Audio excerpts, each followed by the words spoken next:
दोस्तों नमस्कार।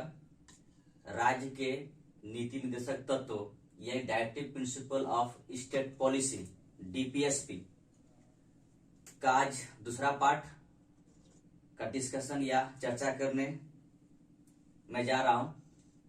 इससे पहले मैं पहला पार्ट यानी फर्स्ट पार्ट अपलोड कर चुका हूं। पहले आप लोग जो नहीं देखे हैं उस पहला पार्ट को देखेंगे। इसके बाद सेकंड पार्ट अच्छी तरह से समझ में आएगा, तो ध्यान रहे दोस्तों, पहला पार्ट देखने के बाद ही सेकंड पार्ट देखें तो अच्छा रहेगा मेरे अनुसार। तो पहला पार्ट में मैंने डीपीएसपी के बारे में कुछ अवधारणाओं को क्लियर किया। इसके बाद कुछ अनुच्छेद यानी 36 से लेकर 43 अनुच्छेद तक पहला पार्ट में है।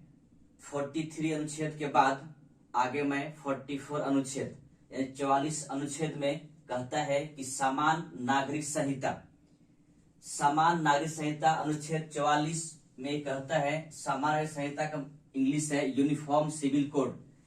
इसका मतलब सिर्फ इतना समझेंगे कि ये कहता है कि देश में, पूरे भारत में एक समान रूप से विधि होना चाहिए, समान कानून होना चाहिए। जैसे कि बहुत से धर्मों में क्या है, हमारे यहाँ भारत का अनेक धर्मों का देश है, आपको एक धर्म नहीं है, तो हर प्रत्येक धर्मों का अपना अपना कुछ न कुछ विधि है, अपना अपना कुछ लॉ है। तो उस विधि को नहीं, उस जैसे कि हिंदू धर्म का कुछ अपना विधि है, अपना लॉ है, मुस्लिम का अपना है, सिख का अपना है, पारसी, ईसाई, सब का अपना अपना विधि है, लॉ है।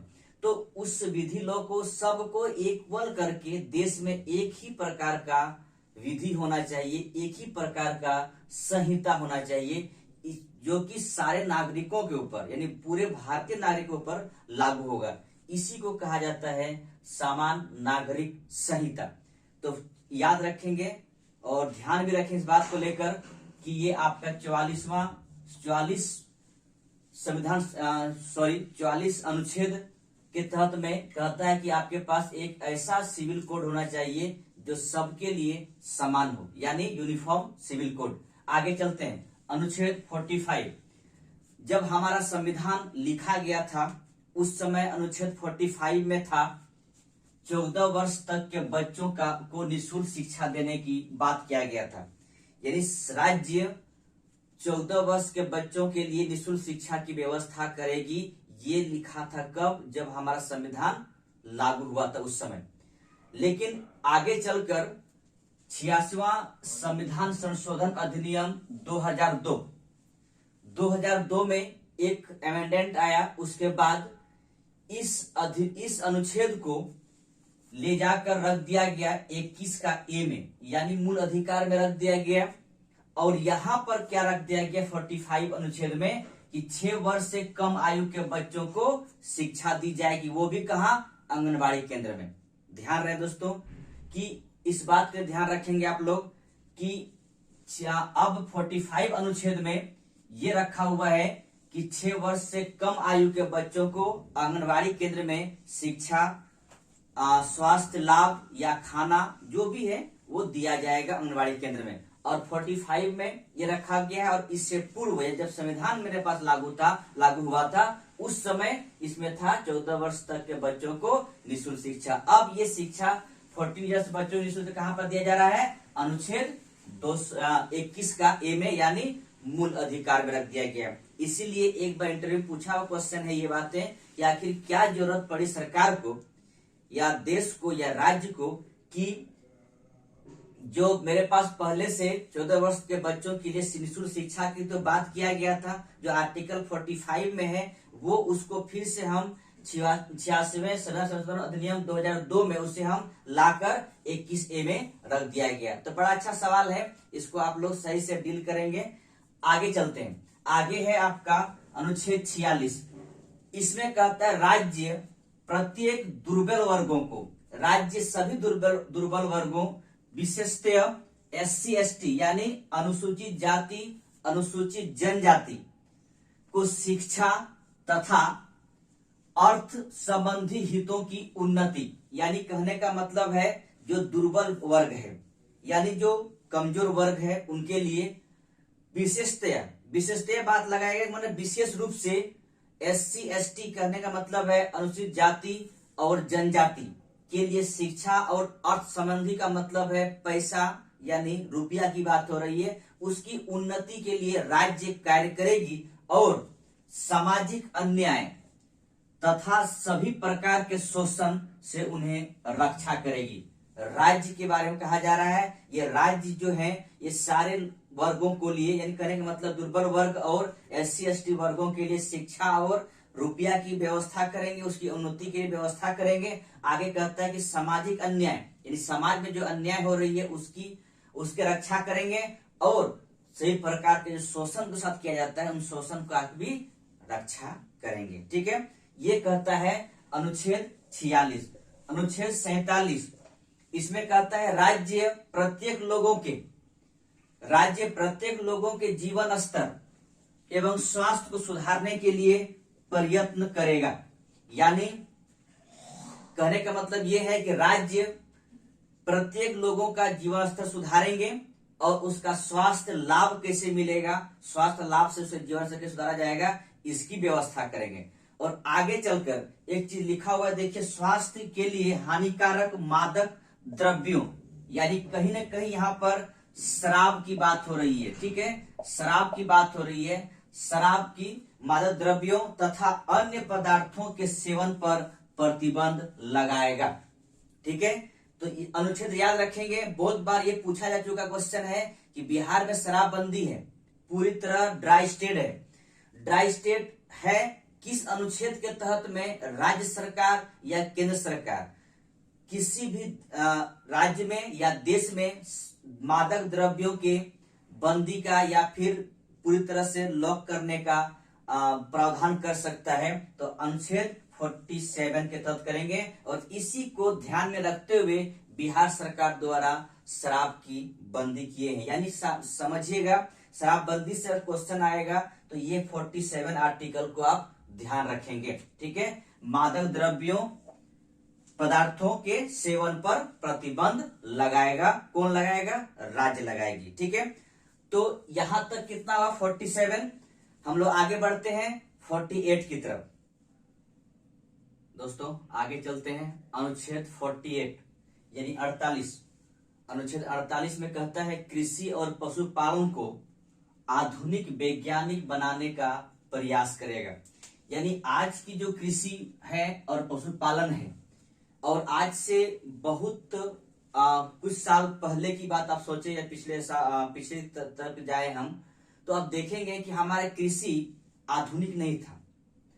वो पूर्ण रूप से जो परंपरागत कृषि चल रहा था उसी पे हम लोग काम करते थे। पशुपालन भी आधुनिक रूप से नहीं था।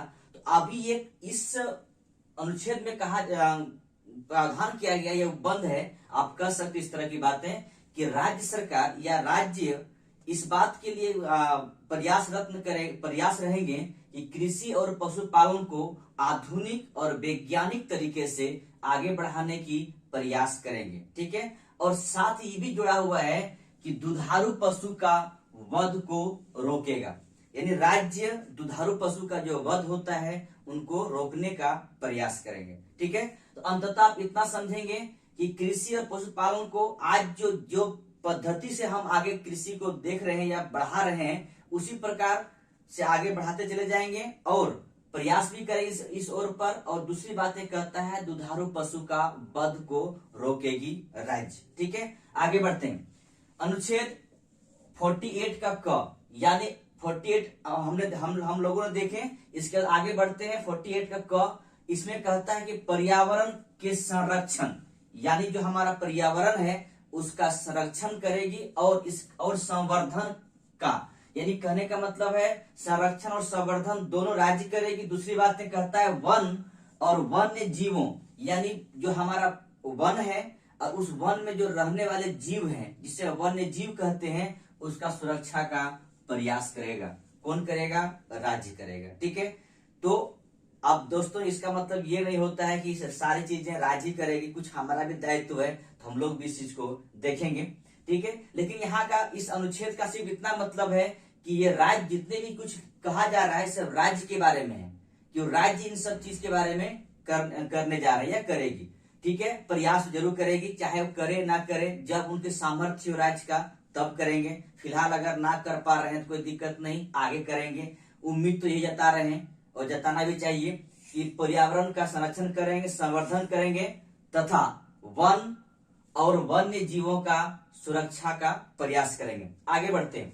49 राज्य स्मारक, कलात्मक या ऐतिहासिक स्थानों का।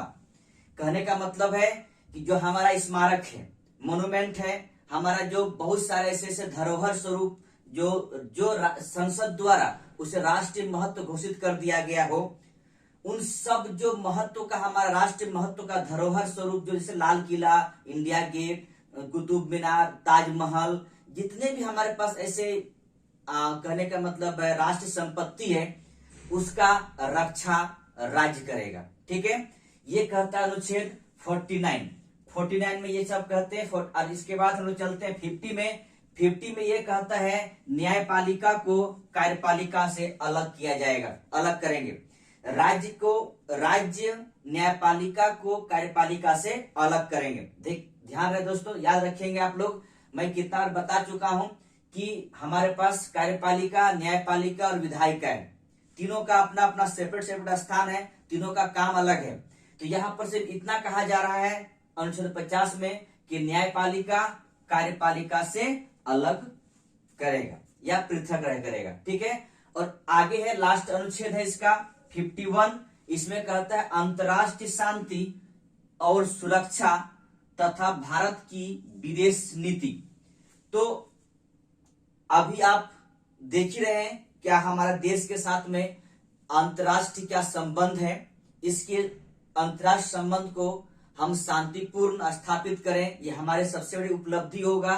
इसके बाद अंतर्राष्ट्रीय सुरक्षा के बारे में हम लोग बात क्या बोला कि पूरे विदेशों के साथ में लगकर सुरक्षा व्यवस्था को सही किया जाएगा।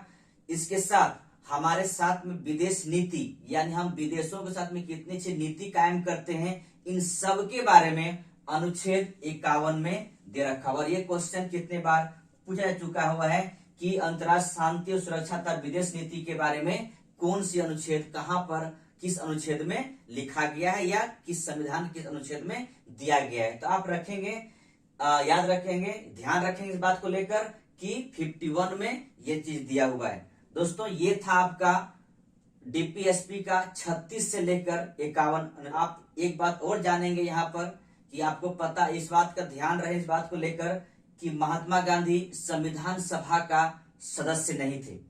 इस मैटर पे बहुत लोग इस बात को कहते हैं कि महात्मा गांधी जो संविधान सभा का सदस्य नहीं थे, इसलिए उनकी विचारधाराओं को डीपीएसपी में नहीं रखा गया। और आपको पता है कि directive principle of state policy DPSP हमारे संविधान में इसलिए रखा गया है कि राज्य अगर कोई विधेयक बनाएंगे तो कम से कम इस अनुच्छेद को ध्यान में रखकर बनाया जाएगा। तो अगर कोई भी विधेयक बनाया जा रहा है उसमें महात्मा गांधी की विचारधारा को सम्मिलित ना किया जाए तो शायद अधूरा रह जाएंगे। इसीलिए बहुत सारे विद्वानों ने कहा कि महात्मा गांधी का विचारधारा वहां पर नहीं है। लेकिन दोस्तों याद करेंगे, मैं सारे अनुच्छेद को बता चुका हूं, आप लोग याद करके रखेंगे कि अनुच्छेद 40, अनुच्छेद 43, 46, 47 और 48 का इस बात को लेकर दुधारू पशु को लेकर, यानी महात्मा गांधी का 40, 43, 46, 47 और 48 इतना अनुच्छेद महात्मा गांधी के विचारधाराओं से मेल खाता है और उनकी विचारधाराओं को कहीं न कहीं यहाँ पर रखने की कोशिश किया गया है।